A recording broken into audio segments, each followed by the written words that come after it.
इसलिए श्रीमद् महाप्रभु कौन है? आनंद के महासमुद्र, अखिल रसामृत सिंधु सार विग्रह, अखिल रसामृत सिंधु सार स्वरूप है।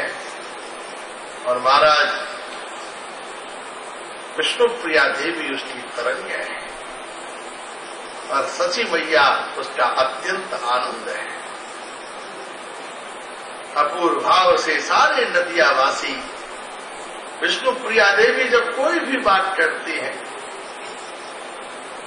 एक दिन महाप्रभु विष्णु प्रिया देवी से तर्क वितर्क करते रहते हैं।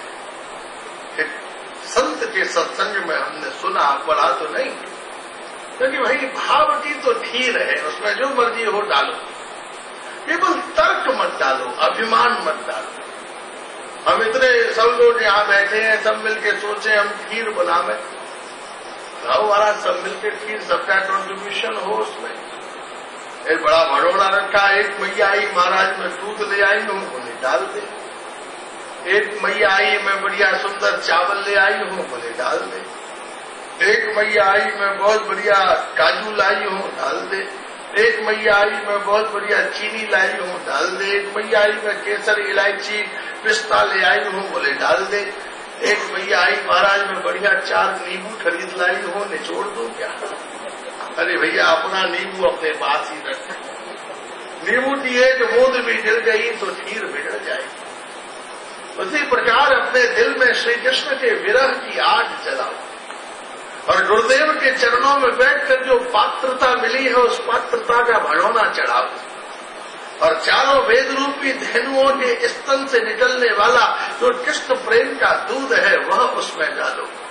फिर उसमें अपनी साधना की इलायची डालो, फिर उसमें अपने प्रेम की चीनी डालो, फिर उसमें अपने उपासना की इलायची डालो, फिर उसमें अपने चरित्र की केसर डालो, फिर उसमें अपने चिंतन के बादाम डालो।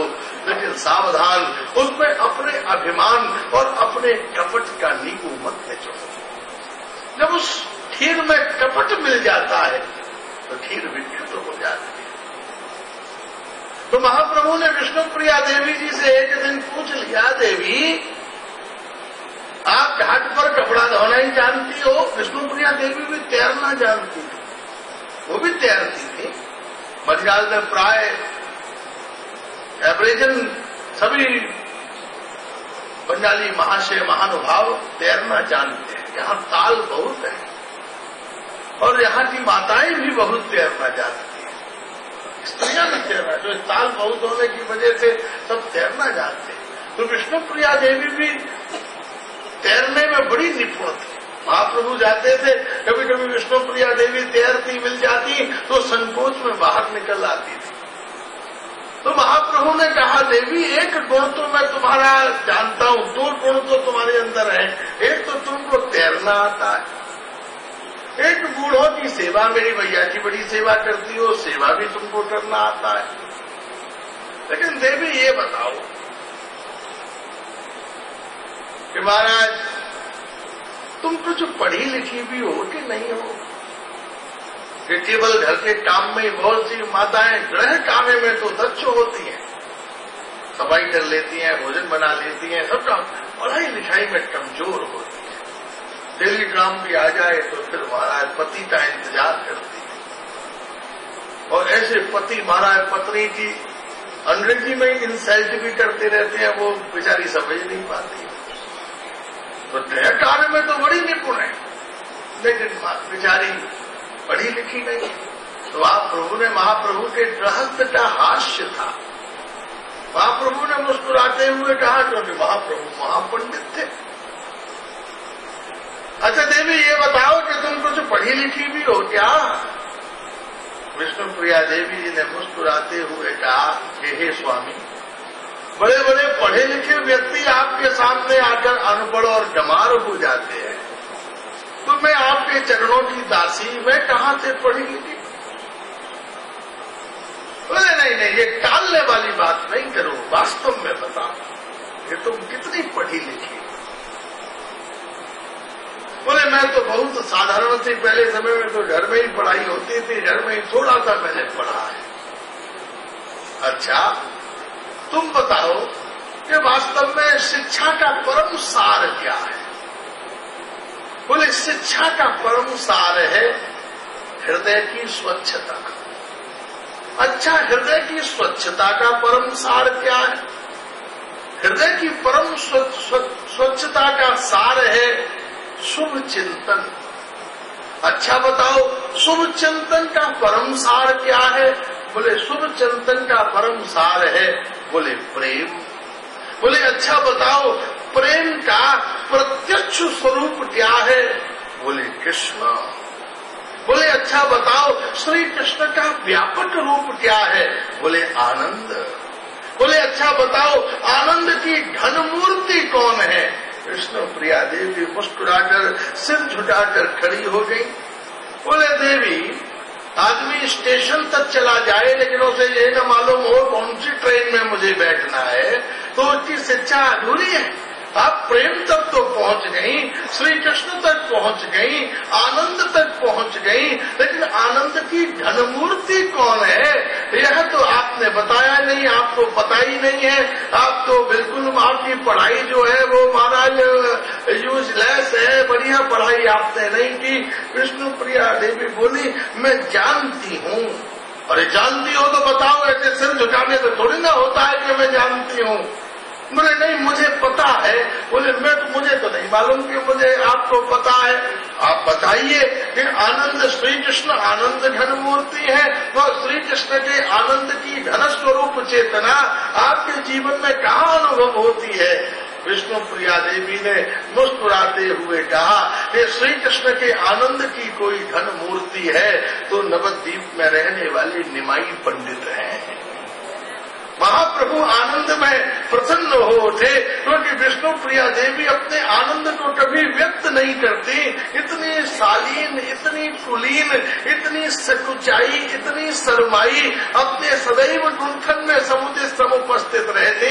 लेकिन महाप्रभु के वाक्य चातुर्य ने आज विष्णु प्रिया देवी के हृदय में रहने वाला जो महाप्रभु के प्रति उनका जो प्रेम था, उल्लास था, अनुराग था, उसको जन्म दे दिया। और जैसे ही विष्णु प्रिया देवी ने कहा श्री कृष्ण आनंद की मूर्ति गौर हरि है, और कहकर विष्णु प्रिया दौड़ती हुई महाराज सची मैया के पास जा पहुंची, और सची मैया ने विष्णु प्रिया देवी को हृदय से लगा लिया।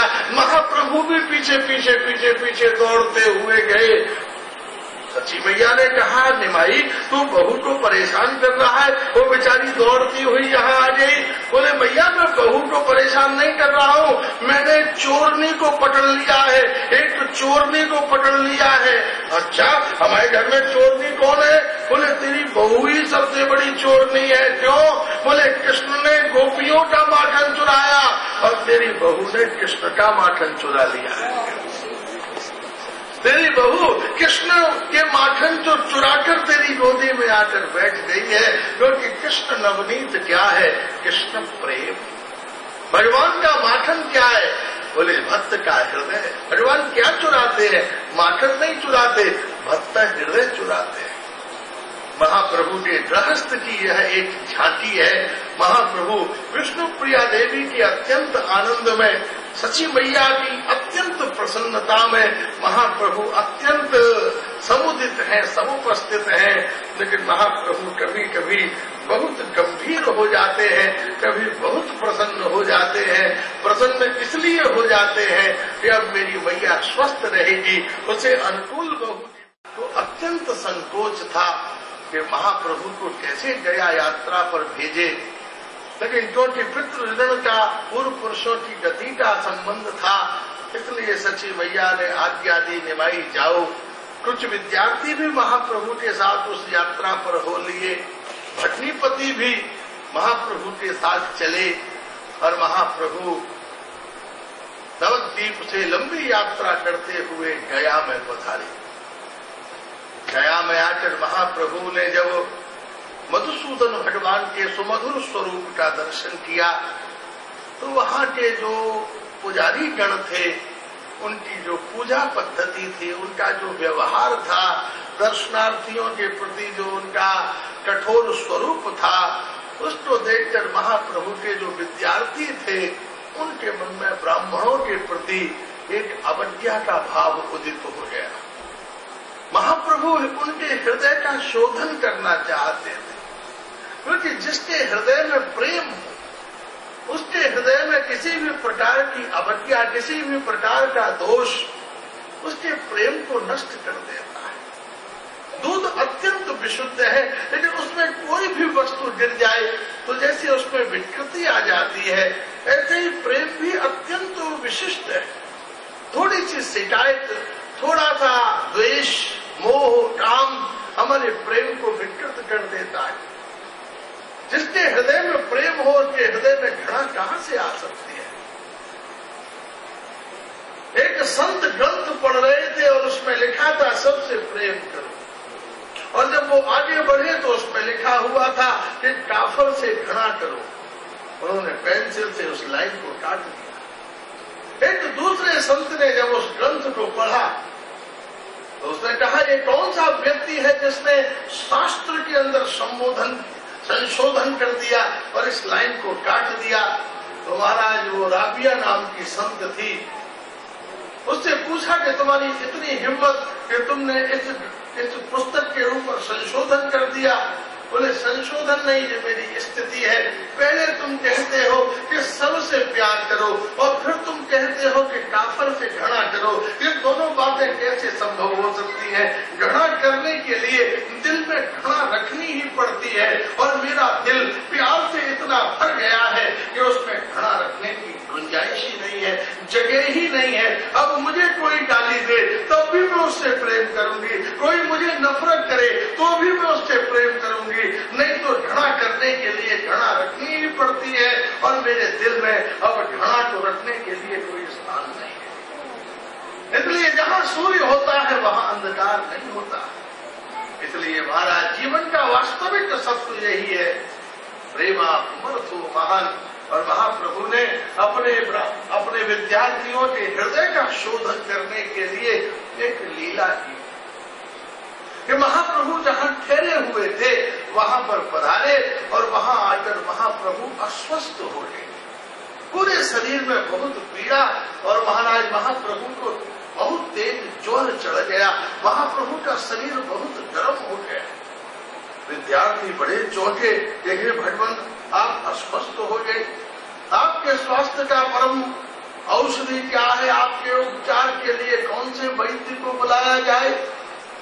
महाप्रभु ने कहा, भैया मेरा उपचार वैद्यों से नहीं हो सकता, मेरे उपचार का एक ही उपाय है कि आप पुनर्भी वहां मंदिर में जाएं और उन ब्राह्मणों का चरण धोकर उनका चरणामृत लाकर मुझे सेवन करा दें, तो मेरी बीमारी दूर हो जाएगी, मैं स्वस्थ हो जाऊंगा। सारे विद्यार्थी समझ गए कि गुरुजी की ये हमारे ऊपर कृपा हो रही है।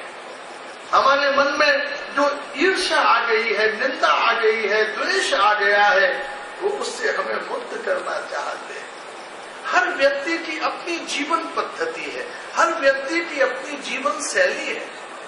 आप अपनी जीवन शैली को इस प्रकार का बनाए कि जिसमें केवल गुणों का प्रवेश हो।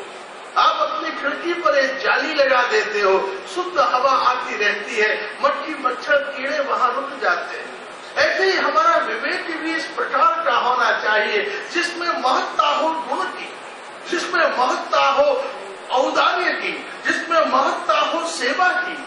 एक सरोवर है, आप केवल कीचड़ को ही उछाल रहे हो, आपको कमल दिखाई नहीं देता। जीवन का वास्तविक सत्य क्या है? उस पुंडरी का दर्शन करना।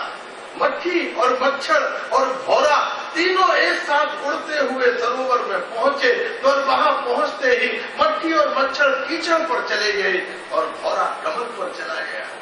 ऐसे ही संसार में दो प्रकार के व्यक्ति हैं, एक है विषयी और एक है वैष्णव। विषयी केवल शरीर की क्रियाओं को देखता है, और वैष्णव इस शरीर रूपी कीचड़ के अंदर खिला हुआ जो आत्मा रूपी कमल है, और उस आत्मा रूपी कमल में भरा हुआ जो परमात्मा का प्रेम है, श्री कृष्ण प्रेम है, वो उसके मकरंद का सेवन करता है।